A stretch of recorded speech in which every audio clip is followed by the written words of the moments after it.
ओम शांति बच्चों। तो हम पाठ कर रहे थे विश्व जनसंख्या वृद्धि घनत्व। तो हमने अब तक किया विश्व जनसंख्या वितरण, जनसंख्या घनत्व और जनसंख्या वितरण को प्रभावित करने वाले कारक। आज हम स्टार्ट करेंगे जनसंख्या वृद्धि। तो आइए चलते हैं ज्योग्राफी वंडर में और पढ़ते हैं जनसंख्या वृद्धि।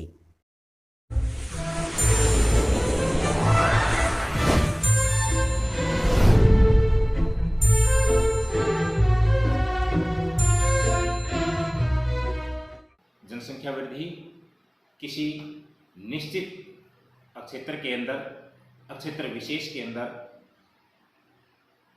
किन्हीं दो समय विशेष बिंदुओं के बीच में होने वाले जनसंख्या परिवर्तन को जनसंख्या वृद्धि कहते हैं। ये जनसंख्या वृद्धि धनात्मक भी हो सकती है और ऋणात्मक भी हो सकती है।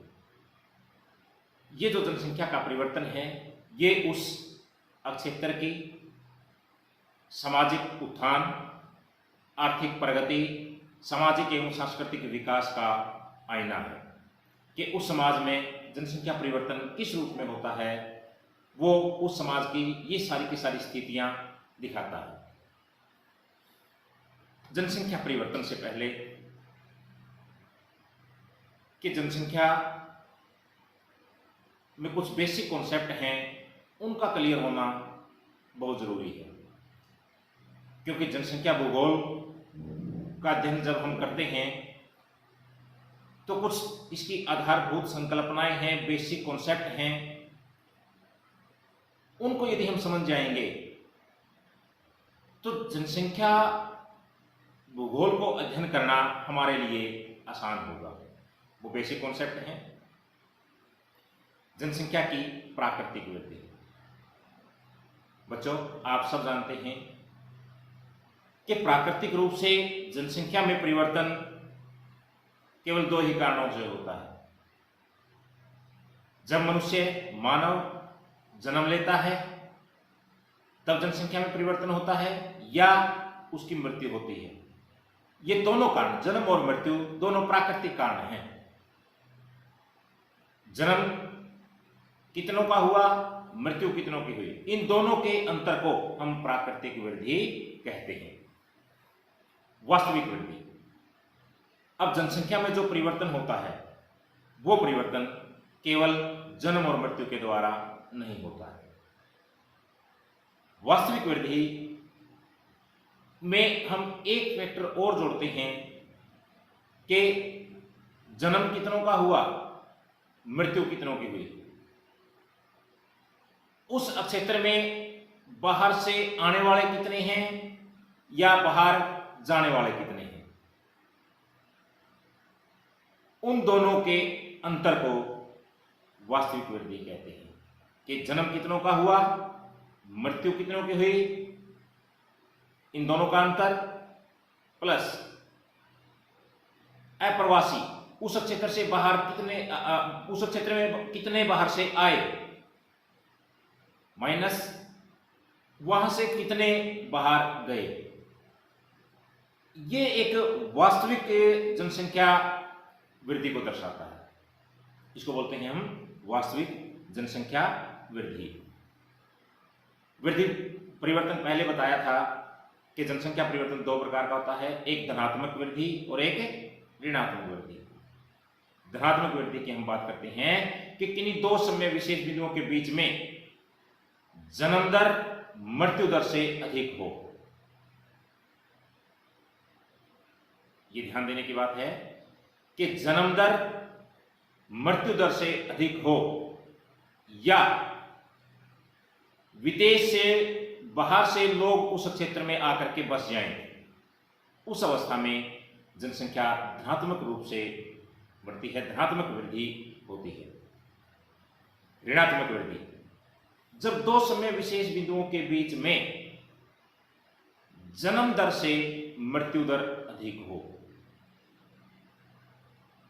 या उस क्षेत्र में जो प्रवासी आए हैं अप्रवास की बजाय उत्प्रवास ज्यादा हो तो उस अवस्था के अंदर वहां की जनसंख्या घट जाती है, जिसको हम बोलते हैं ऋणात्मक वृद्धि दर।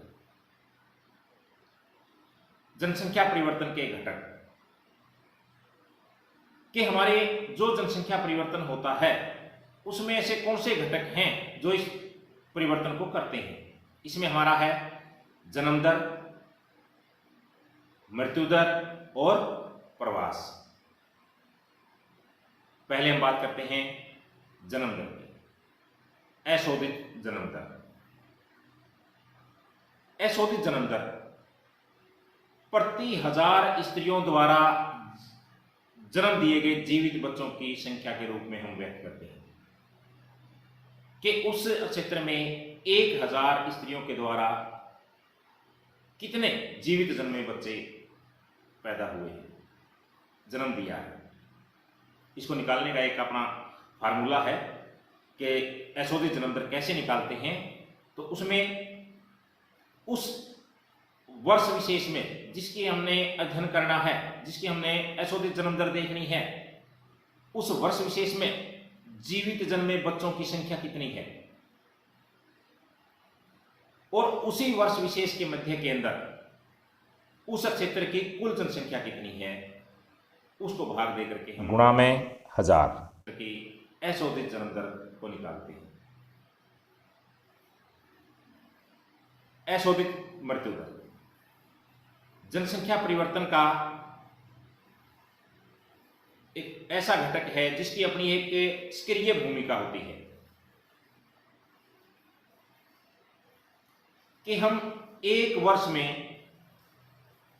प्रति 1000 जनसंख्या के अनुपात में मरने वाले व्यक्तियों की संख्या कितनी है, कि प्रति 1000 व्यक्तियों पर मरने वाले कितने हैं, उनकी गणना को हम अशोधित मृत्यु दर कहते हैं। इसका भी निकालने का अपना एक फार्मूला है कि उस वर्ष विशेष में जिसका हमने अध्ययन करना है, उस वर्ष विशेष में कुल मरने वालों की संख्या कितनी है, भाग में उसी वर्ष के मध्य में कुल जनसंख्या कितनी, गुणा में 1000। तो इस प्रकार हम अशोधित मृत्यु दर की गणना कर लेते हैं। तीसरा हमारा फैक्टर है प्रवास, जो जनसंख्या को बहुत अधिक बड़े पैमाने के ऊपर प्रभावित करता है। प्रवास के किसी एक व्यक्ति के द्वारा या जनसमूह के द्वारा कुछ भौगोलिक दूरी तय करते हुए उस क्षेत्र से चले जाना प्रवास कहलाता है। इसके अंदर दो पॉइंट अहम हैं, एक होता है उद्गम क्षेत्र, एक होता है गंतव्य। उद्गम जहां से व्यक्ति चलता है वो उद्गम कहलाता है, और जिस स्थान के ऊपर वो पहुंचता है उसको हम गंतव्य कहते हैं। तो उद्गम और गंतव्य प्रवास में दो टर्म हैं जो समझने अति आवश्यक हैं। प्रवास को यदि हम देखें तो इसको दो रूप में होता है, एक होता है अस्थायी प्रवास, एक होता है स्थायी प्रवास। अस्थायी प्रवास ये आवधिक भी हो सकता है, वार्षिक भी हो सकता है, मौसमी भी, साप्ताहिक भी और दैनिक भी। अस्थायी प्रवास वो है जो कुछ समय के लिए हम उस स्थान के ऊपर गए।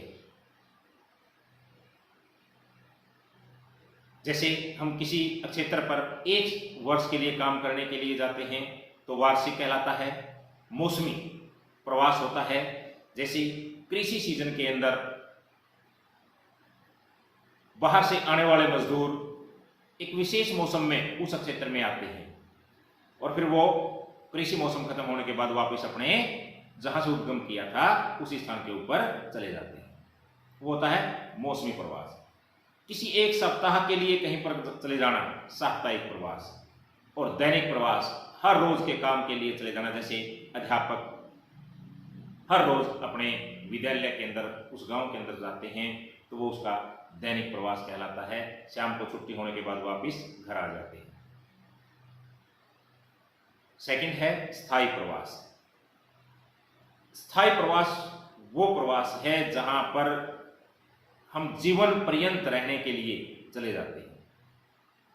स्थायी प्रवास दो प्रकार का है, बाह्य प्रवास और आंतरिक प्रवास।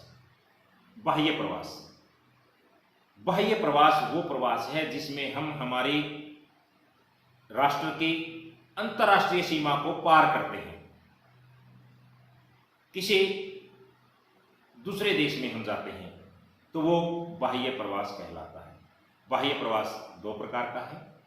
आप्रवास, जहां से किसी दूसरे देश से व्यक्ति हमारे देश में आए, वो आप्रवास कहलाएगा। उत्प्रवास, हमारे देश से किसी दूसरे देश में गए तो वो हमारे लिए उत्प्रवासी होंगे, वो उत्प्रवास कहलाता है। आंतरिक प्रवास, आंतरिक प्रवास वो प्रवास है जो किसी देश की आंतरिक सीमाओं के अंदर ही होता हो। जैसे जींद से और दिल्ली में चले गए, जींद से मुंबई चले गए, जींद से तमिलनाडु कन्याकुमारी चले गए, यानी कि एक राष्ट्र की सीमाओं के अंदर ही प्रवास करना, वो हमारा आंतरिक प्रवास कहलाता है। आंतरिक प्रवास दो प्रकार का होता है, अंतर्राज्यीय प्रवास और अंतर्राज्यीय प्रवास। अंतर्राज्यीय प्रवास वो प्रवास है जो किसी एक राज्य की सीमा के अंदर ही हो। जैसे जींद से यमुनानगर, जींद से हिसार, यानी कि ये हमारे राज्य की सीमा के अंदर होने वाला प्रवास है, इसको हम अंतर्राज्यीय प्रवास कहते हैं। जबकि अंतर्राज्यीय के एक राज्य से दूसरे राज्य में चले जाना, जींद से अमृतसर गए, हिसार से मुंबई चले गए, तो ये दो राज्यों की सीमाओं के अंदर हुआ ना, एक हरियाणा और एक महाराष्ट्र, हरियाणा और पंजाब, तो उसको हम बोलते हैं अंतर्राज्यीय, यानी कि दो राज्यों के बीच में होने वाला प्रवास अंतर्राज्यीय प्रवास कहलाता है। प्रवास को निर्धारित करने वाले कारक, प्रवास ऐसे ही नहीं होते, इसको कुछ कारक ऐसे हैं जो निर्धारित करते हैं। तो वो पहले कारक हमारे हैं प्रतिकर्ष कारक। प्रतिकर्ष यानी कि ऐसी परिस्थितियां उत्पन्न होना जो उस जगह से धक्के देकर के बाहर निकालती हैं, यानी कि आदमी विवश हो जाता है, मजबूर हो जाता है उस क्षेत्र को छोड़ने के लिए। वो व्यवस्थाएं बेरोजगारी भी हो सकती है, उसकी निम्न रहन सहन की दशाएं भी हो सकती हैं, कोई राजनीतिक सांप्रदायिक उपद्रव भी हो सकते हैं, वहां पर मौसम की कोई प्रतिकूल दशाएं भी हो सकती हैं, आपदाएं भी आ सकती हैं और महामारी भी। जैसे अब कोरोना काल के अंदर हमने देखा कि मुंबई और दिल्ली से हजारों की संख्या में मजदूर वहां से अपने वापस ग्रामीण क्षेत्रों की ओर प्रवास करने के लिए मजबूर हुए, तो उन्होंने वहां पर मजबूरी में उस स्थान को छोड़ना पड़ा, महामारी के कारण छोड़ना पड़ता है, तो उसको हम बोलते हैं प्रतिकर्ष कारक। अपकर्ष कारक कि ऐसी बहुत सी परिस्थितियां उत्पन्न हो जाती हैं जिससे वो क्षेत्र उनको अपनी ओर आकर्षित करता है। आकर्षण के कारण, लोग खिंचाव के कारण उस जगह के ऊपर जाते हैं, उसको बोलते हैं अपकर्ष कारक। जैसे किसी जगह के ऊपर रोजगार के अवसर हैं, रोजगार के अवसर, वहां पर शांति है, स्थायित्व का जीवन जीते हैं लोग, वहां पर चिकित्सा की सुविधाएं हैं, शिक्षा की सुविधाएं हैं और जलवायु अच्छी है। इन सब के कारण उस क्षेत्र की ओर लोग आकर्षित होते हैं, उसको बोलते हैं अपकर्ष कारक। अब प्रवास की अपनी धाराएं हैं कि प्रवास गांव से नगर की ओर भी होता है, प्रवास गांव से गांव के अंदर भी है, प्रवास नगर से गांव की ओर भी, और नगर से नगर की ओर, तो बच्चों, आज के लिए इतना ही। कल हम करेंगे जनसंख्या वृद्धि की प्रवृत्तियां। ओम शांति।